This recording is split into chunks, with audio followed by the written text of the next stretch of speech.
Welcome back to the top 50 tracks of all time with me, Mark Denise. We're coming to the end of the 40s. We're at 41 here, and things start happening now because I get to use other things, other symbols. Look, we've got a mover. This one's moved. It obviously couldn't be in.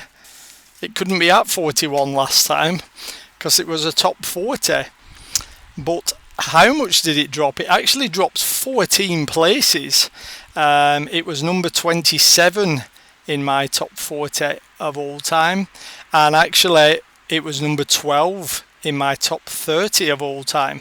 So even though it's dropping steadily there, quite a bit of a chunk each time, it's still hanging in there. And this one goes back to the longevity discussion that I'm having with myself because it's not live.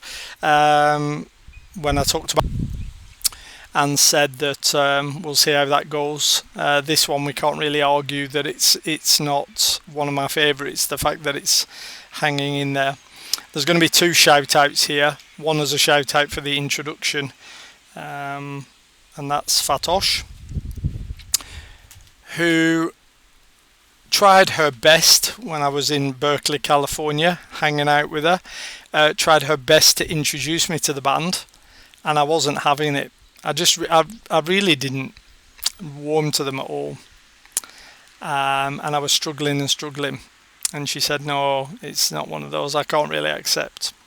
So when it was time for me to leave, she was still hanging around for a few months, I think, before moving back to Turkey. She gave me a little travel package with some bits and pieces in. Got a lovely little keyring, San Francisco. And I also got a CD by this particular artist. And I need to go and dig around in the cellar in my memorabilia box, because I still have the envelope that came in with a little message on saying something about the fact that she knew I didn't like it, but that I was going to like it. And that is exactly what happened. I started listening to the CD. I was thinking, well, come on, if somebody's bought it, and they're going on about it, then I have to listen.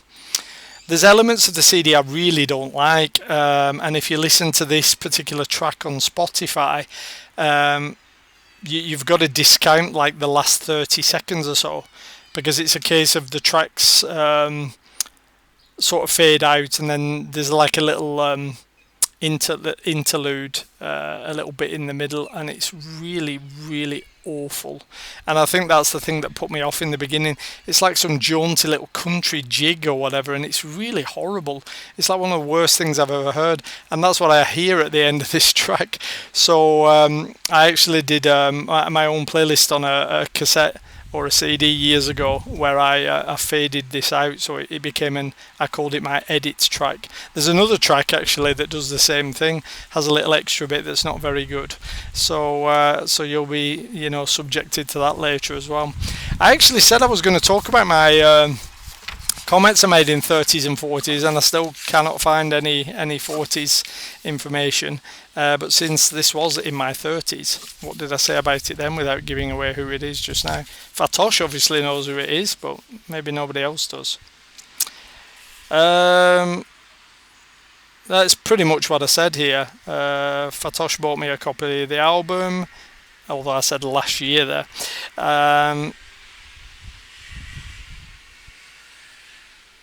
The song is so fantastic, and I have to say I loved it from the first moment I heard it. Then I complained that Fatosh never played this one, so he never actually played me this one as an introduction. I said when I first heard it that it had a creeping sound, and the more you listen to it, the beginning, the way it starts in the beginning, it creeps into the tune, and I love that sort of stuff. It's kind of a mysterious song. The lyrics are pretty interesting. It's like somebody on the run, but also on the run, but saying that if the person he's interested in or in love with wants him to stay, then he'll actually stay, which means he'll actually probably be caught and have to pay for whatever crime he's done. We don't really know what crime that is. This is Dave Matthews Band, Before These Crowded Streets. The track on here is called The Stone. And this, as I said, is an album that was bought for me by Fatosh. So thank you for that again. I think I've said that a few times now.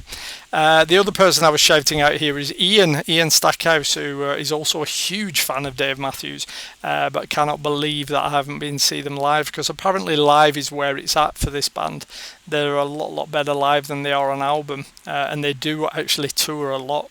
So maybe that should be on my bucket list to see them live. But have a listen to The Stone, because it's a pretty impressive track, and he's got a pretty powerful voice in there, and the lyrics are great as well. And it, for me, always works with great lyrics, as the last few tracks attest to.